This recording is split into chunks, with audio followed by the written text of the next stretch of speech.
okulira ku kigambo kya Katonda. And we saw in the book of Mark chapter 6 and verse 37 ti Yesu weyalaba ekibiina nga kiringa etayina omusumba. Bayibuli egamba Yesu n'abatuuza wansi n'abayigiriza ebintu bingi. Ekanisa tuliwo as Restored Life Center nga Mukama atuwise mu kugonda ebiseera eby'okuzzaamu obupya. These times of revival has not yet stopped. So I say this to exhort you. I say this to steer okutabulamu the gifts of the Spirit in your presence tonight. Okukutabula to wake you up that even tonight, before you do anything, get your mind in line with God's word tonight. Hallelujah. That nothing may hinder you. That there may be no hindrance. Hallelujah. Amen. So let us start from where we stopped yesterday. Tonight I'm not preaching. I'm not exhorting. I'll be doing a 2-point teaching. Hallelujah. But before I do that, it is important I remind you how far we have come. Hallelujah. Hallelujah. Amen. We came from a prophetic message that was spoken to us on Sunday. From the book of Job chapter 11 verse 33. The Lord said, if we shall be obedient to obey and serve Him, then shall we spend our days in what? Pleasures. Hallelujah. And immediately it took 3 weeks and the Lord spoke and called us to call a time of revival. Netubanga tetukyakunganye ku Sunday peke yake. Mukama natugamba tuteekewo okusa kimu Monday to Saturday and Sunday. And then the Lord gave us burdens. And the burdens were 5-fold. Learning to connect with God's people, and we call that fellowship. Okusa kimu. Learning to shape ourselves to be more of Christ, and we call that discipleship. Hallelujah. In the third burden, we saw developing our shape into serving others, and we call that ministry. Hallelujah.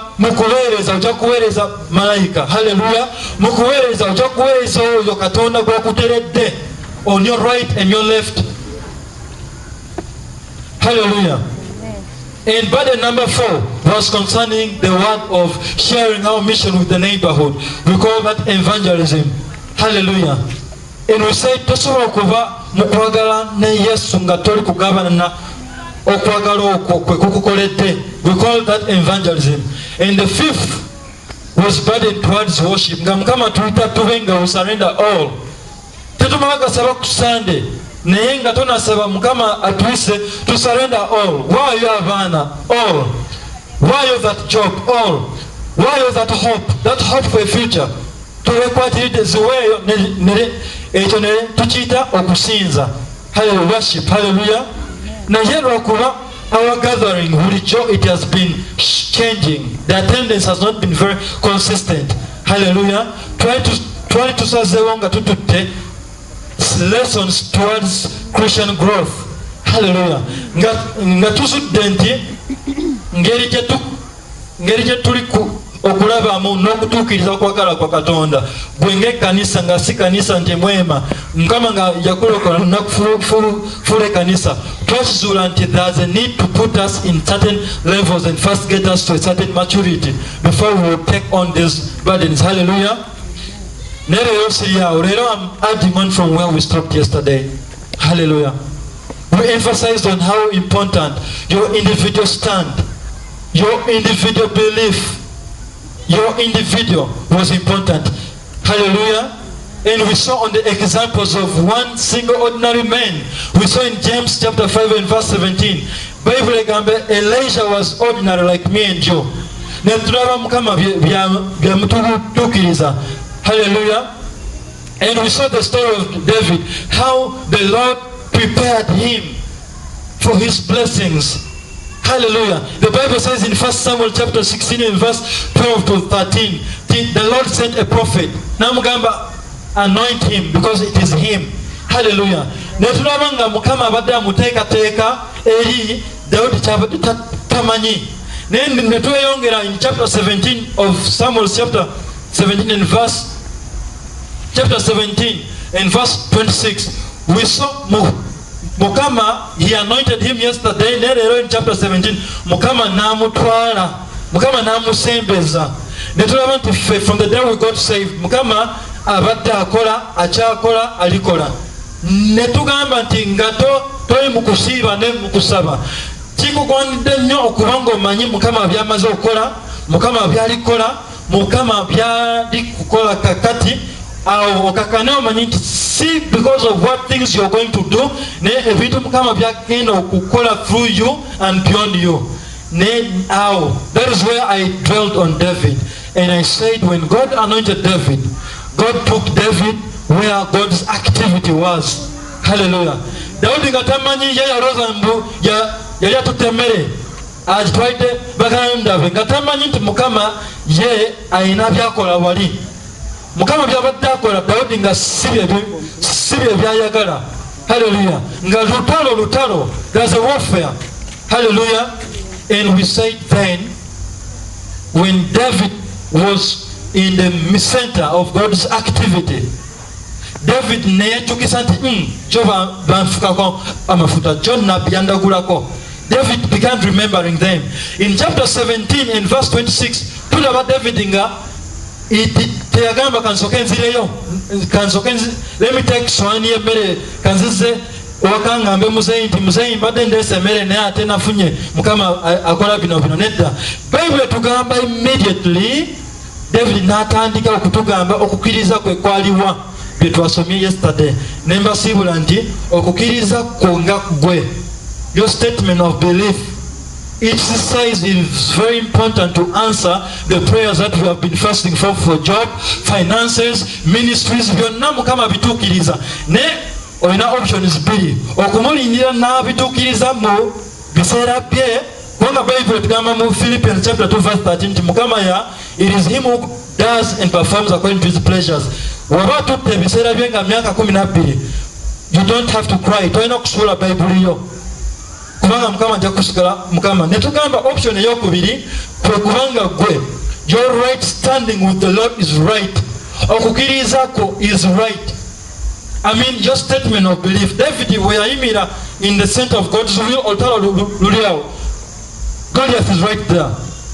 In the next minute Israel will continue to be slaves. Nawe mu byosalawo bulijjo in the next minute ojja kusigala omuddu eri omulabe oba ojja kumuwangula. David weyayimira n'agamba ne Jonze banfukako amafuta Jonze nayetolwa Yesu. David nayejjukisa amangu ago. In verse 26 Bible tugamba n'atandika okugjayo fayiro ze zaalinga his statements of belief. N'atandika n'agamba the living God. N'agamba nti who is this uncircumcised who defiles the army of the living God. Njagala ekigambo living God yakiyatula nga yamanyi ekyo. In verse 37 n'adamu ate n'agamba naye gwe the Lord has delivered me from lions and foxes and hyenas. Who is you? N'agamba the Lord is my deliverer. When we emphasize on another word deliverer ne tuvaano nga tukirizaganye nti gwe olikaba mukama mpa omulimu naye oyinza okubanga gwe asabye omulimu nga n'embeera ze ofuddeyo ku mbeera zo ez'enkya nga tokyajjukira nti olwaleero lwe lukutwala kw'enkya. Naye twavudde wano nga tugambye nti Bible tetugamba ngako nti Yesu agamba njabbawa buli maapu buli kubo. Hallelujah. But in John chapter 14 and verse 6 Yesu agamba I'm the way. Netugamba nti Yesu ye kampasi yaffe. Bwe singa oyimiridde in your statements of belief are immediate, it is able to draw the throne of God. Mukama nakukolera. Amina. Netugamba nti singa gwe endiga ewulira Yesu nga we agamba nti nze I'm the good shepherd, my sheep hear to my voice. Netugamba nti gwe osemberedde okubeera in the center of God's will than omulala ali kubonabona bwereere, than omulala ne Katonda atunula okuva eggulu n'amulaba nga omusirusiru. Kyova Bible etuwadde engero mingi nnyo Yesu yekennyini nga yazituwa. Even in the Old Testament mingi nnyo ne Daudi mumulaba nga weyakiriza n'atandika living God ng'alonda amayinja. God has been my deliverer. N'asika the catapult n'agenda nga agikoleredde. Amina. Katonda jijasigala Katonda yandi tutte banga okujan and saves Israel after 40 years. Ne David's statement of belief mukama naka nawe oyita mu mbeera nga the things Katonda ajabbikulekamu obiyitemu myaka kale ye tajja kukyuka ajja kusigala Katonda. Hallelujah. Hallelujah.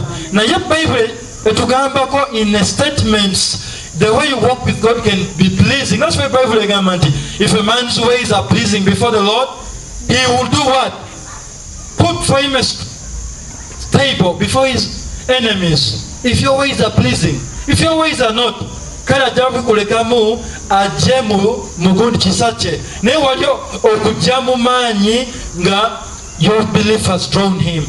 Laba amangu ago Mukama n'awanguza Israel, amangu ago Mukama n'akwasa Daudi kingdom, n'akwasa the blessings nga naawe leero tubadde nga tusiiba, tubadde nga tugabira Mukama ku bintu bingi naye we tutuuse tuli kusoma nga tulaba nti if Jesus is your compass and there is a measure of belief that cannot wait God's timing, that can just come and accelerate heaven to perform on your behalf. Hallelujah. Then tugambye nti lwaki tetujja kweyamba ne twezuula mangu. Hallelujah. Because ne mu Bible ino, Bible etugambako in Daniel chapter 9, Daniel, he had to receive from God. Kinono nakachiga recently nga nsome ekigambo olwasooka kyatwala angel Gabriel kaseera katono nnyo katugambe nti zalinga dakika nnya nga yasedda ali wa Daniel ministering to Daniel. Hallelujah. But in the next chapters, chapter eyo 13, Daniel yaddamu n'akaabira Mukama naye omanyi ku luno kyamutwalira myezi. And wasoma good scripture, it seems it took more than 5 months. Bible engamba nti waliwo omulabe eyayimiranga mu bbanga ng'aziiza okusaba kwe. Hallelujah. Hallelujah. So tonight, as I build on Jesus as your map, and your personal relationship is very important to your answered prayer. Katuvenga, we go in scripture, and I won't keep you long. Hallelujah. Hallelujah. Amen. Praise the Lord. Amen. Praise the Lord. Amen. Excuse me, Brother Brian. Fix that light well enough so it can project this way. Just project it over me. Don't trouble the lighting on the eyes. Just project it on my side. Hallelujah. I stand okubaza mu maanyi nti Katonda tanakyuka si mwana w'omuntu.